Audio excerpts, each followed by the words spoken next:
Nakapagluto ka na ba ng ganitong ulam? Yung ala bistec Tagalog style ang pagkakaluto, pero instead na beef, chicken yung gagamitin?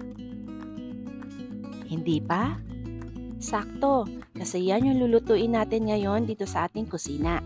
Kaya samahan mo na ako para matutunan mo din kung papaano magluto ng ganitong simpleng ulam. Welcome to Minang's Kitchen! Una, magbababad muna tayo ng ating manok. Pero bago yon, ilagay muna natin yung lahat na pang-marinade natin sa isang bowl.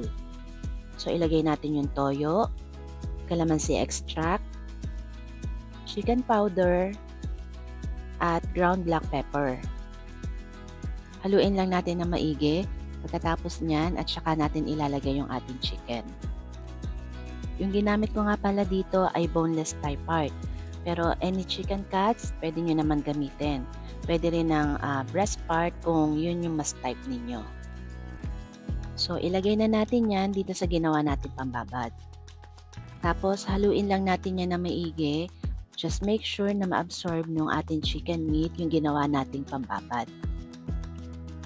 Then after that, takpan muna natin yan and let's marinate this for at least 30 minutes.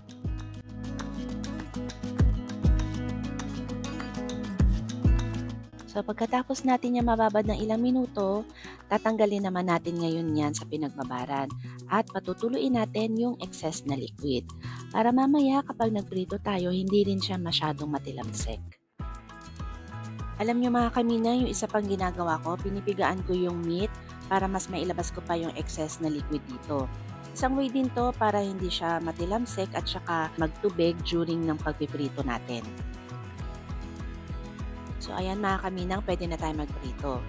Yung apoy na gagamitin natin dito dapat nasa medium-high flame. Tapos maglagay muna kayo ng kaunting mantika kasi baka mamaya maglabas ng maraming mantika yung chicken natin. So kapag ready na yan, uunahin nating ilagay yung side na merong balat. I-pan fry natin yan siguro mga 3 to 5 minutes o kaya naman kapag nakita nyo na medyo natusta na yung balat ng manok natin. Kapag ganyan na, pwede na natin yung baliktarin. Tapos yung kabilang side naman yung lutuin natin. At habang inaantay natin yung mga kaminang, baka naman hindi ka pa nakasubscribe dito sa ating channel. I-click mo na yung subscribe button at notification bell para ma-notify ka kapag meron tayong mga bagong uploads. So kapag okay na yan, itabi na muna at iprito pa yung mga natitira nating manok. At bago ko makalimutan, i-follow mo na rin ang Minang's Kitchen sa Facebook, IG, at sa iba pang social media platforms. Pagkatapos natin dito, proceed na tayo sa next step. Pero bago yon, hinaan muna natin yung apoy ng kalan natin. At kung sa tingin ninyo kulang yung mantika, at saka lang kayo magdagdag. Igisa muna natin saglit yung ating onion rings. Siguro mga 30 seconds to 1 minute. So kapag okay na yan, yung kalahati ng onion rings, iwan natin sa pan. Tapos yung kalahati naman, i-garnish natin mamaya. So next, ibalik na natin yung mga naluto natin chicken. Pagkatapos huwag nyo kalimutan yung mga juices na lumabas dun sa ating chicken. Ilagay nyo rin yan sa pan.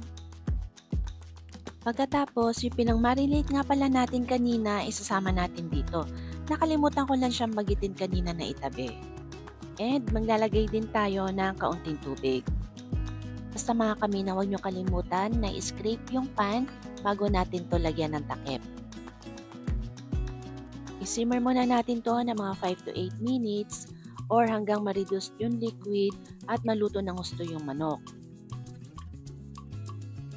So dito, makikita nyo, reduce na yung liquid ng ating sauce. This is the time para tikman ninyo ito at mag-adjust na kayo kung ano yung mga pampalasan dapat idagdag. Maglagay din kayo ng kaunting asukal para pangbalanse sa alat nitong ating sauce. Haluin lang natin ito ng maigi pagkatapos ilagay na natin yung itinabi natin sibuyas kanina. Ibalik natin yung cover at isimmer natin to for 1 to 2 minutes and after that, pwedeng-pwede na natin itong iserve at ihanda na ang mainit na kanin. And this is my version mga kaminang ng chicken bistec. Sana ay nagustuhan nyo itong ating niluto ngayon. Kaya don't forget to subscribe, like, comment kung ano masasabi mo dito sa ating recipe, at share itong ating video. Okay, kain na!